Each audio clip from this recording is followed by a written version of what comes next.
Lebanon's always been kind of miner's canary of the Middle East, and the Syrians, obviously, and the Iranians will be much more harsh if demonstrations take place in their country.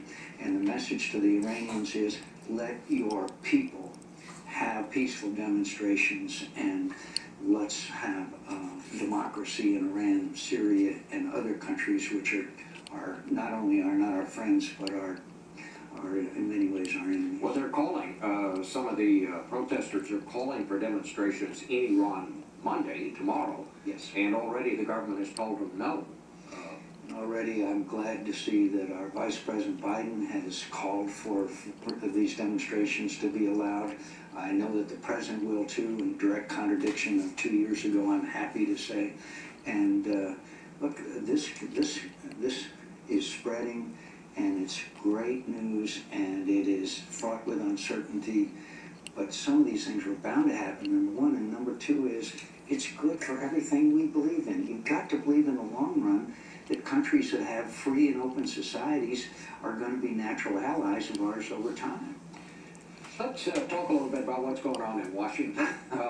We got a whole new Congress here, and it's certainly going to be a different kind of Congress. Do you think there is the chance that this Congress can get anything done? I mean, everybody's talking about spending cuts. The president's out today saying he's going to be for some deep cuts, not nearly as much as the Republicans want. Where does all this come down?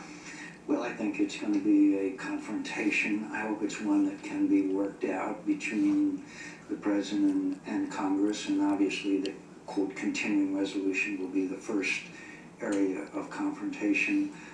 There is a different environment here, though. It's not nearly what it was before the election. That gives me room for guarded optimism.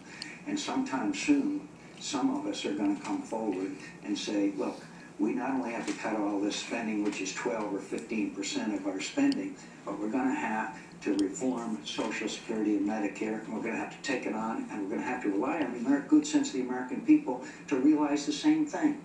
No longer can it be the third rail of American politics.